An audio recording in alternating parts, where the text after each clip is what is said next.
And I know something with the nonprofits is they have a hard time quantifying the work that they do. How do you help them overcome that obstacle? Well, so first I tell them, let's not focus on grant writing yet, because if you don't have the data, it's not time. You don't have anything to put in a grant. So let's plan some programs based on who you are, what you do. And they're like, well, we don't have any money. Let's learn how our next guests get up, dress up, and show up on purpose. Enjoy the episode.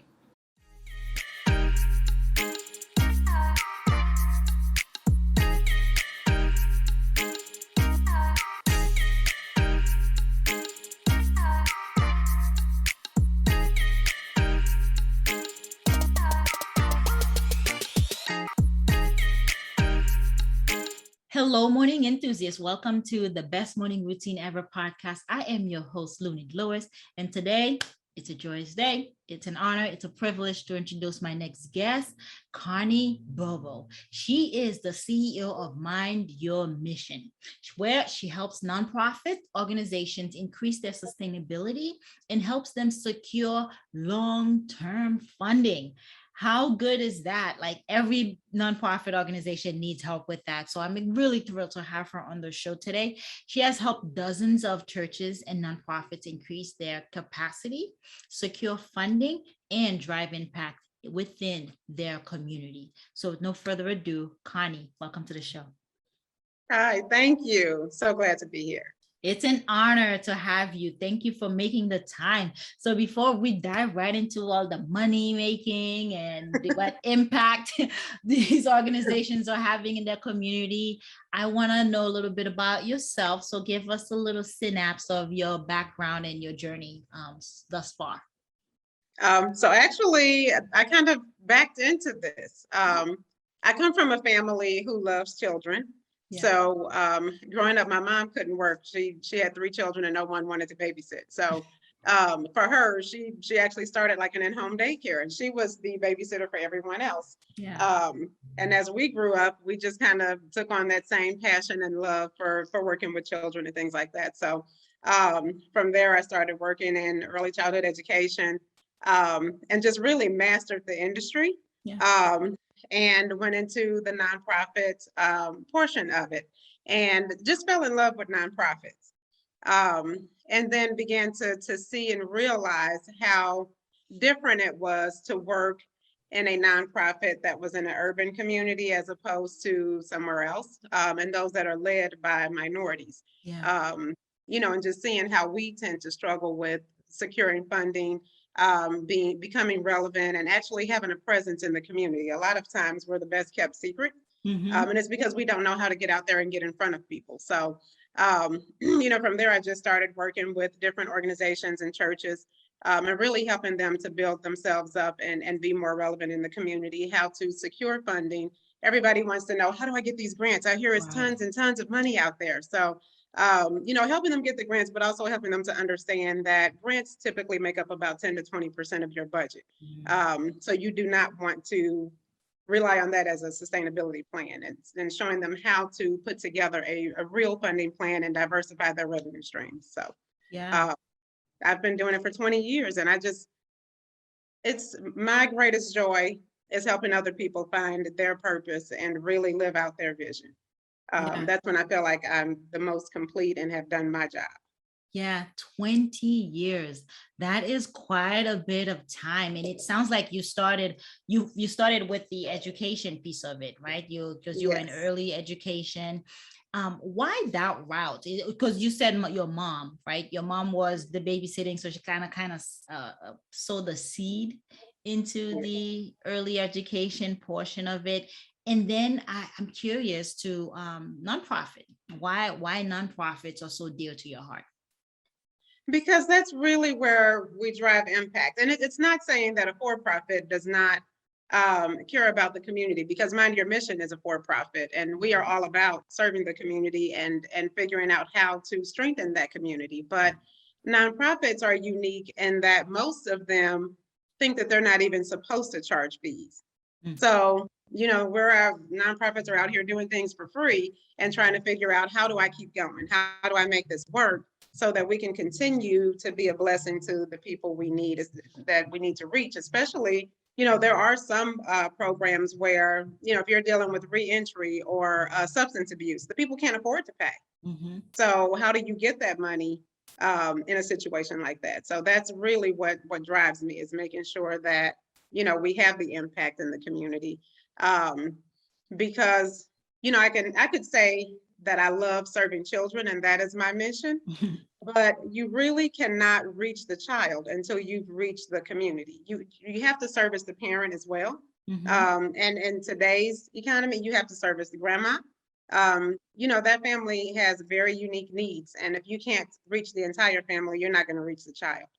So, it really expanded from just, I want to serve children, to we need to look at a broader scope and service the entire community.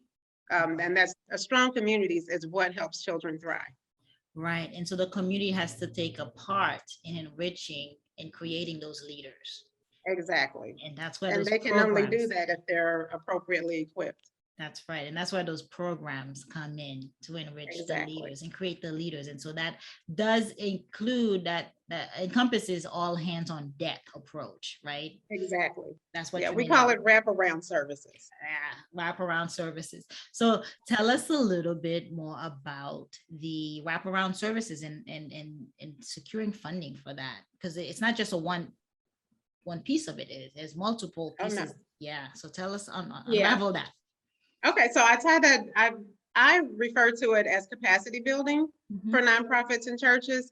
And I split that into 5 different components. So, we talk about organizational development, leadership development, program development, revenue development, and then community engagement.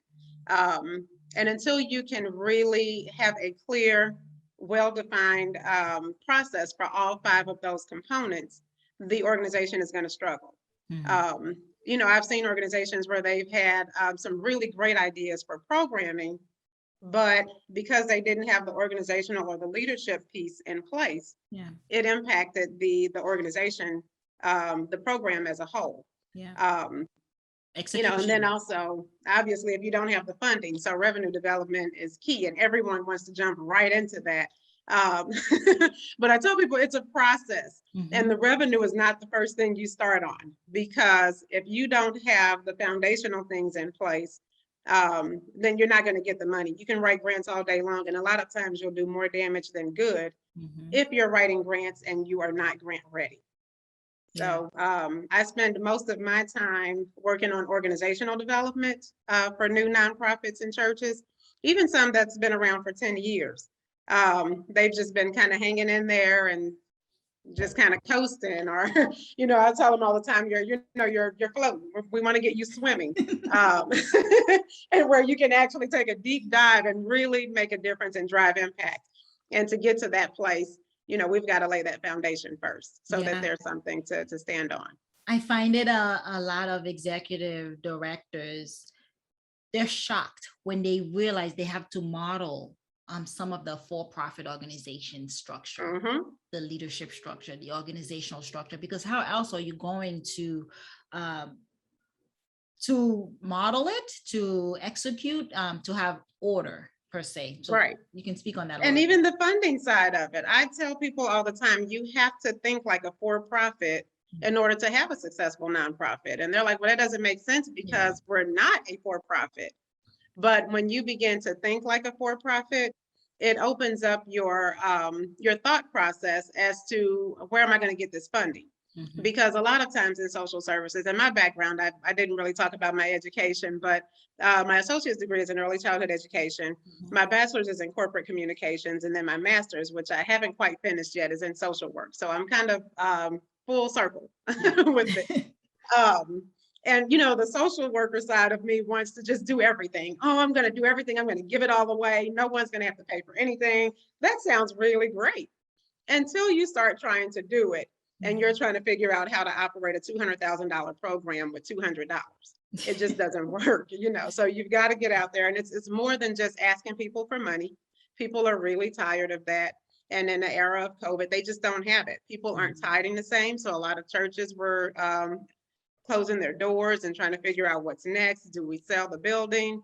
How do we keep going? And even corporations, we had a lot of small businesses that had to close their doors. And so with that being said, it leaves nonprofits looking for, where do we get our money now? And so they try to rely on grants, but if the large corporations have taken a loss because people aren't spending, they don't have as much to give. Right. So we've got to be creative with how we come up with the money, and even with how we do our fundraising, because we can't do large galas right now, and, different things like that. So how do we come up with the money? Oh yeah, so it's a matter of being very, like I said, extremely creative and trying to figure out. So what I do, I take a look at the individual organization and try to find something that is aligned with who they are, what they've been doing, and how that can generate revenue for them. So for instance, a youth development organization, it was an early childhood center that had to close their doors, and they're like, there's nothing we can do. And they had a lot of the kids come back, but what they didn't get back were teachers. And you really can't operate a program without staff, right? Yeah. So they ended up having to close their doors, and they were like, that this is probably it for us. And I'm like, it's not it.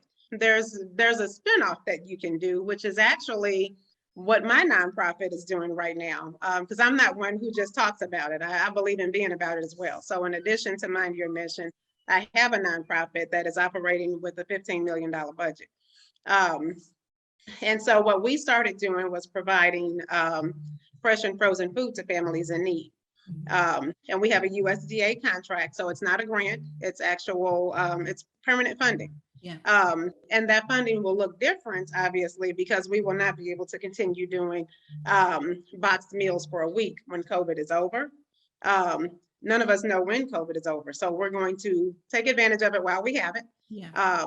Prior to that, we were doing hot meals, kind of like a soup kitchen for at-risk after-school programs. And so, like I said, it's a matter of taking a look at it and figuring out what is a spinoff so that I'm still aligned with my mission, but I'm able to secure funding so that we can keep going and remain relevant in the community. Yes, and I love the title, Mind Your Mission. Yes. Mind your purpose, right? Mind your vision. Keep that in mind every day. That's when I hear that, that's what comes to mind.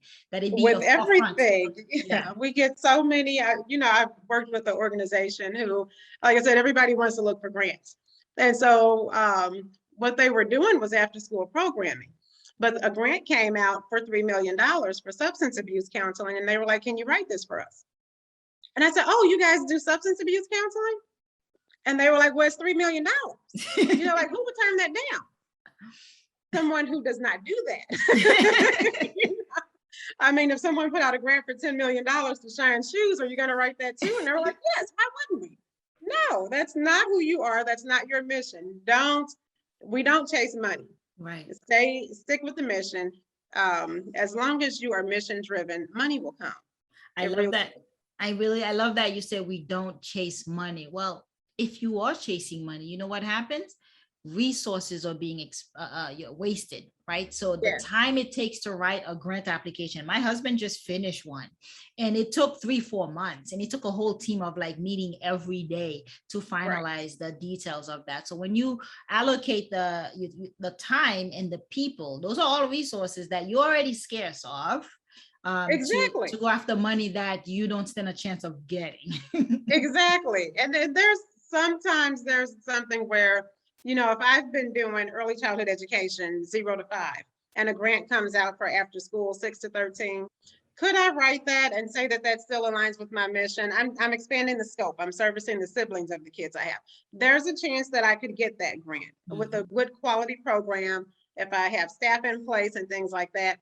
But to just, like I said, to go from, we've got early childhood and now we want to do a reentry program for ex-offenders. That doesn't go together. You can't even put them in the same building. You shouldn't be, no, we're not going to do that. Let's find some money that aligns with what you're doing. There's plenty out there. Yeah. And I agree 100%. And so when you get together with an organization or the local churches, you focus on what they would be approved for before you even get the grant writing process going. Right. So I teach them how to mission match. You really want to find organizations that have an interest in what you do already. That way you're not just, I call it, it's like cold calling where you're just reaching out to everybody. We don't have time for that. Like you said, time, money, people, these are all resources. And you already don't have any. So the little bit that you do have, let's use it wisely. And let's find, if you're, like for me, with my nonprofit, we are focused on hunger relief. So who would be concerned about hunger relief? Perhaps maybe grocery stores, maybe fast food places, dine-in. These are people who deal with food every day. So they may have an interest in that. Or, a private foundation, a family that came out of starvation or something like that. But, what I do is go on there, 990s are public record. So you can always check and see who a foundation is giving money to, because they have to report that. One organization that I worked with, they wrote a grant for $300,000. They had just got their 501c3. So they had no money, had never had a budget, never filed a tax return. But they wrote this $300,000 grant. And they wrote it for youth development, which is what they do. But when I pulled the 990, they only fund organizations in Ohio. Well, you're in Missouri. What made you write that? So these are the kind of things that I'm looking for when I pull the 990. Are they funding organizations right here where we are? Are they funding organizations that do what you do? And how closely related is that? Because if they are interested in early childhood education on a research level, if you're not doing research, if you're actually doing the labor and providing the service, then you shouldn't write that grant. Right. So, first let's find out who you are, who you service, and then let's go from there with trying to mission match and get some organizations that align with what you do. Yeah, and then you come in, it sounds like you're saving them time and money as well, because you're going to, is it the directory now when you're doing your research, the 990? Is that what that? Yeah, they can go to GuideStar for that. And any nonprofit 501c3, they're going to be listed in there. And those 990s are right there. And it's a free service. There are expanded services that you can get and things that you can see if you pay.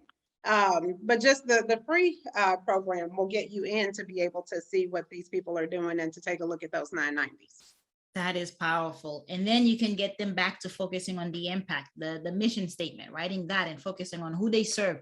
And I know something with the nonprofits is they have a hard time quantifying the work that they do. How do you help them overcome that obstacle? Well, so first I tell them, let's not focus on grant writing yet, because if you don't have the data, it's not time. You don't have anything to put in a grant. So let's plan some programs based on who you are, what you do. And they're like, well, we don't have any money. We can get it funded. It doesn't take a grant for everything. And that's another thing that I teach. And I tell people, write this down. I'm going to give you this for free. The definition of money, according to Connie Bobo, money is anything that will solve a problem for you or someone else. So if I am in need, if I'm trying to do a computer lab, it's not necessarily that I need $30,000. What I need is 20 computers and 20 tables, or technically 10 tables and 20 computers, 2 at a table, so if someone is willing to donate that, take it, that's money that you don't have to spend cash. You can get all of your software for free through TechSoup, so things like that. So just being able to be resourceful. And I'm the queen of resources because I started my nonprofit with $27.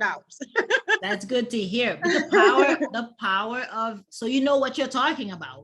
You're credible. You're credible. Yes, I had to take a dose of my own medicine. I'm living it. The beauty of in-kind donations too. In-kind donation, people overlook those because they just think money, dollar signs. But in-kind donations are money, and I love that. Exactly. You highlighted that piece of it for us. Thank you.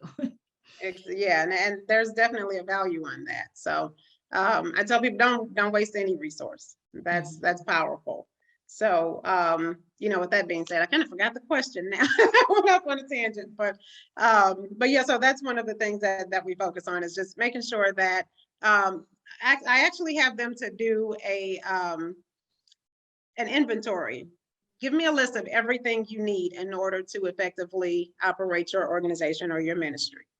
And then we'll match that to resources. As many things as you can get without spending the money, we want to do that, and then reserve the money for those things that we have no other resource for. Gotcha. And so we were talking about quantifying the impact. Yes. Right. So with that, like I said, you've got to have something going on first. It's one of those things where you really can't sell clothes if you don't have anything displayed. People want to see, what does it look like on a mannequin, or how can I expect this to look on me? Yeah. And to even get them in the store, they need to be able to walk past and see something in the window, right? So let's give people something to look at. If you say that you're youth development, you specialize in education, you may not be able to do a licensed after school program, but you can tutor 5 kids. Right. Tutor them for 1 semester. You may not get paid. You can find people to volunteer. And then just make sure that you do a pre-test and a post-test so that you can show that, when I first started, this child was doing math on a 3rd grade level, and they're in the 9th grade. And after just 30 hours of tutoring, now we've got them operating, they're doing math on a 7th grade level. And that looks good. And so if you do that with 5 or 10 kids, however many you can start with, then you've got some hard data to show that you know what you're doing, you've got a curriculum in place, because all of this is going to be key. And so that's how you begin to start quantifying, and you've got to track everything. We have a tendency to just jump out there and start providing services. And then when I ask, well, did you even take a picture? They're like, no, we didn't think about that. A picture's worth 1,000 words. Right. Let me see that in action. When I go on your website, am I going to see some pictures that you bought off of Shutterstock, or, will you have some actual pictures of things that you have done? Yeah, and taking those surveys, right? Being able to get the data from pre and post the program, that impact, that's how you capture. And testimonials or success stories, whatever we want to call them. Just ask the parent, ask the teacher, ask the child to just write a brief paragraph about their experience with your organization. That's powerful as well. Well put. And what you're doing in your own organization, in your own nonprofit, and also helping the various nonprofit organizations and churches, it's powerful stuff. It's definitely needed, right? Because we don't, it goes overlooked. We go in there blindsided sometimes, and it's good to have someone like you who knows the ropes, who can actually steer us in the right direction. So with that, you are one powerful woman, Connie. So tell us, how do you stay that way? How do you sustain yourself? How do you get up, dress up, and show up to do what you do? There's struggles there, but it's really a matter of finding balance.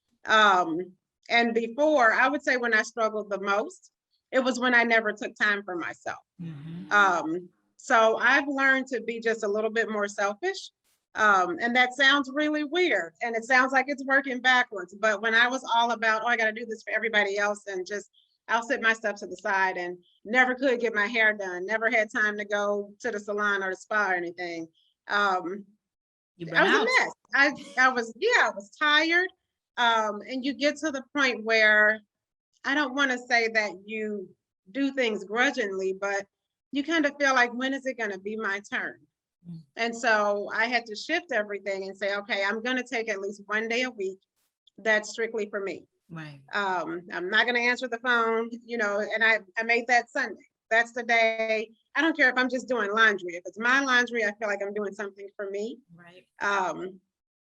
I try to get up earlier now. So before, I would try to get up around 6 and try to get started, get in a couple hours before the phone starts ringing off the hook, So now I get up around 4:30. Wow. I try to get in 30 minutes at the boxing gym, or if I can't make it to the boxing gym, I'm at home trying to do something, maybe just arm ups or something. Yeah. I don't know. Do some reading and journaling, and just try to have at least an hour to start my day off.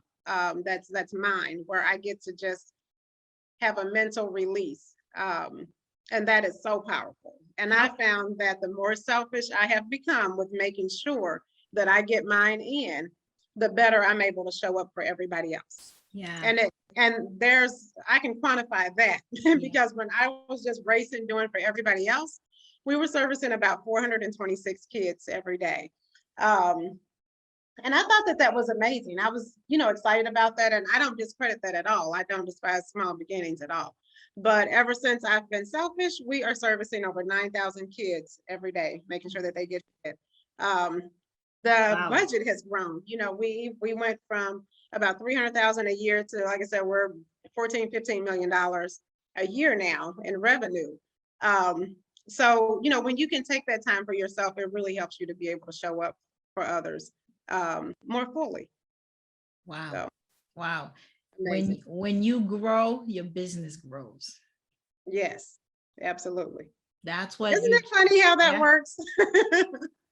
That's what you just exemplify.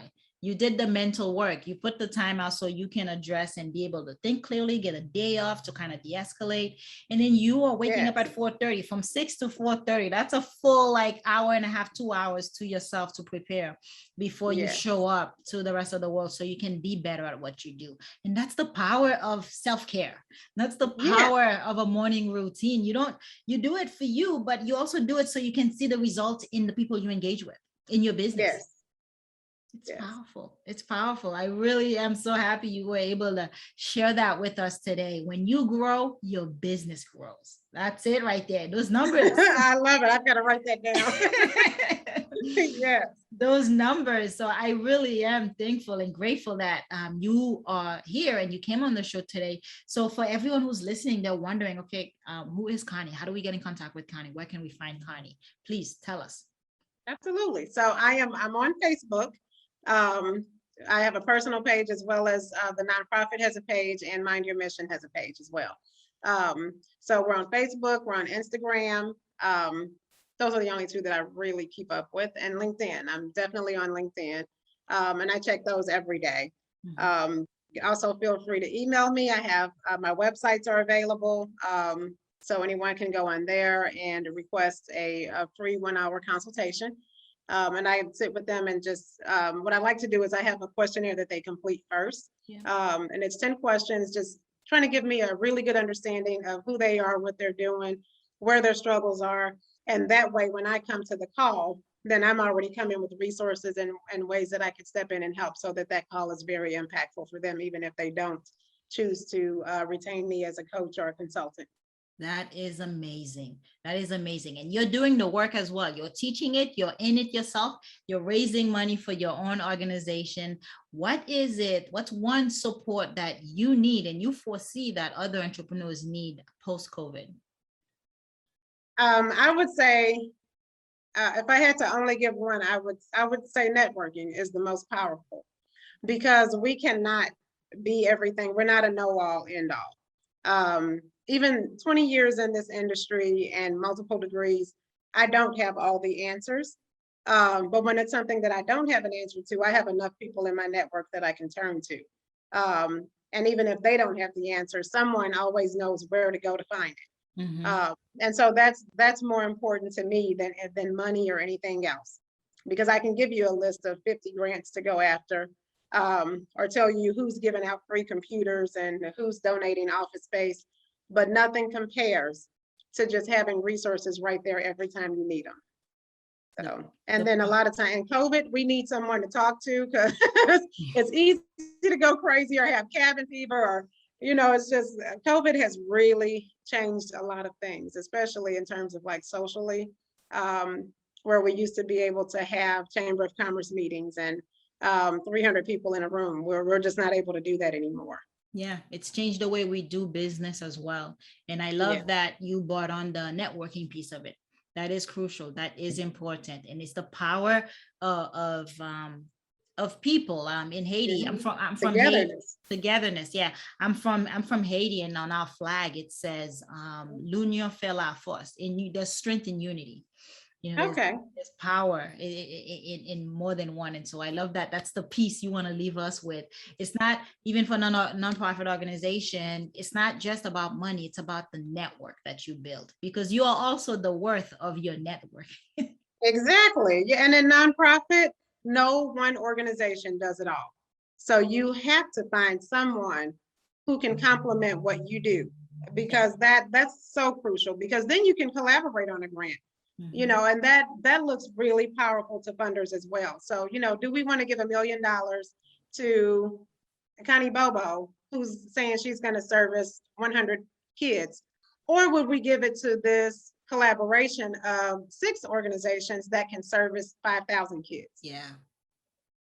Right. So it's definitely important to connect with some other people in your industry. They don't have to be doing the exact same thing. Maybe one person is doing reentry, another person is doing substance abuse counseling, someone else is doing relationship development, and they can help these ex-offenders be able to be integrated back into their families and start rebuilding relationships with their kids, their whoever they left behind. So, there's power in networking and collaborating with other organizations. Well put. I really, really enjoyed it. You coming on and sharing with us today, Connie. Thank you so much for your time. No problem. Thank you for having me. I really enjoyed this time. Awesome. Hope you enjoyed today's episode. Please comment and tell us what was your favorite part, your favorite habit that you are going to try out for yourself today. Comment below. If you haven't already, be sure to subscribe. Until next time, I will see you at the top of your best morning routine ever. Stay blessed.